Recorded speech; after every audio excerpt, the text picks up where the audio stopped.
দর্শক শ্রোতামণ্ডলী আসসালামু আলাইকুম। দূর দূরান্তে আশেপাশে বন্ধুবান্ধব যে যেখানেই থাকুন আমার প্রাণ ঢালা অভিনন্দন গ্রহণ করুন।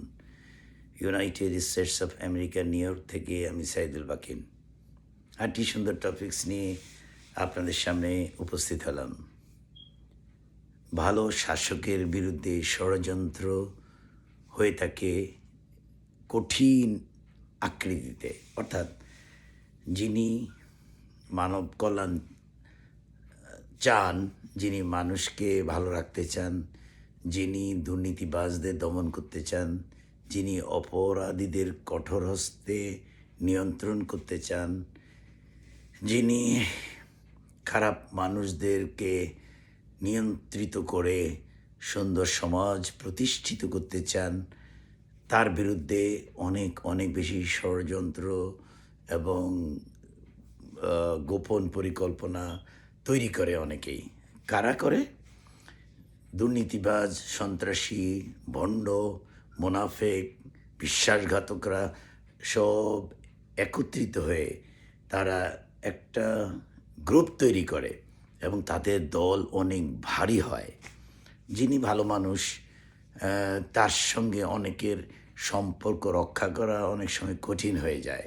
আর যারা ভণ্ড, প্রতারক, দুর্নীতিবাজ, খারাপ মানুষ, তারা বিভিন্ন প্রক্রিয়ায় মানুষের সাথে কমিউনিকেশন তৈরি করে জোটবদ্ধ হয়ে সংঘবদ্ধভাবে ভালো মানুষের বিরুদ্ধে ষড়যন্ত্রে লিপ্ত হয়। অর্থাৎ আপনি ছোট্ট একটা উদাহরণ দিয়ে বলি। একটা পরিবারে যে গার্ডিয়ান যদি বাবা বা মা, তার মধ্যে যিনি একটু স্ট্রং ভূমিকা নিয়ে থাকেন, যদি মা নিয়ে থাকেন, সন্তানরা দেখা যায় যে তার কঠিন নিয়মতান্ত্রিক নিয়মের কারণে বা তার প্রতি কেয়ারফুল হয়ে বিভিন্ন রকমের বিধিনিষেধ আরোপ করার কারণে সন্তানরা তার উপরে অনেক সময় অসন্তুষ্ট হয়।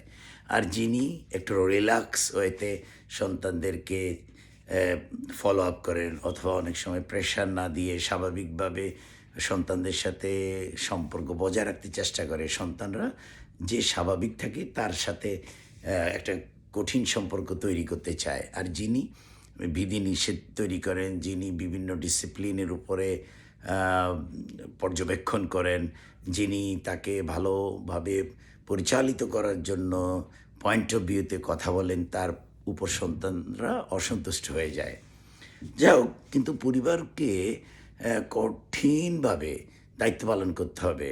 ঠিক একটি পরিবার যখন তার পরিবারের সদস্যদেরকে নিয়ন্ত্রণ করতে পারবে, সে পরিবার সুদৃঢ় হবে। তদ্রূপ একটি সমাজে যারা দায়িত্বশীল লোক, যারা ভালো মানুষ, তারা সমাজের অপকর্মকারী, দুর্নীতিবাজ, বিশ্বাসঘাতক, মুনাফিকদেরকে নিয়ন্ত্রণ করে ভালো মানুষদের সহযোগিতা নিয়ে একটি সুন্দর সমাজ গঠন করতে পারেন।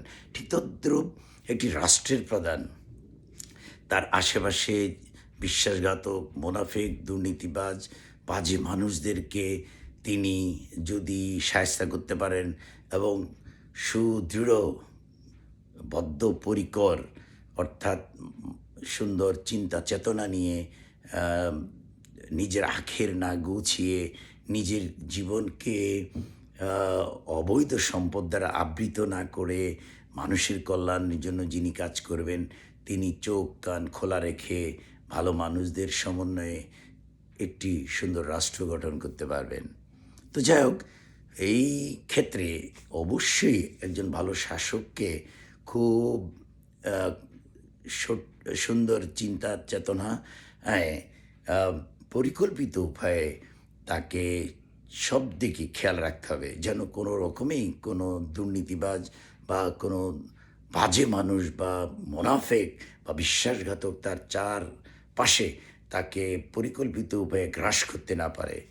অর্থাৎ আপনাকে সুন্দর, সুষ্ঠু এবং পরিকল্পিতভাবে একটি পরিবার, সমাজ এবং রাষ্ট্রকে পরিচালিত করতে হলে যথেষ্ট চিন্তা শক্তি এবং গভীর মনোনিবেশ স্থাপন করে পরিকল্পিত উপায়ে ভালো মানুষ দ্বারা আপনি অবশ্যই নিজের জীবনকে পরিচালিত করতে হবে এবং ভালো মানুষের সমন্বয়ে চিন্তা করতে হবে কীভাবে সমাজ এবং রাষ্ট্রীয় কাঠামো তৈরি করা যায়, তখনই আপনি সফল হবেন। অর্থাৎ আপনাকে যদি খুব সুন্দরভাবে সুনিয়ন্ত্রিতভাবে পরিকল্পনা অনুযায়ী অন্যায়ের বিরুদ্ধে কাজ করতে হয়, আপনাকে সবসময় সতর্ক থাকতে হবে। আরেকটি সুন্দর টপিকস নিয়ে আসার আগ পর্যন্ত যে যেখানেই থাকুন, ভালো থাকুন। আল্লাহ হাফেজ।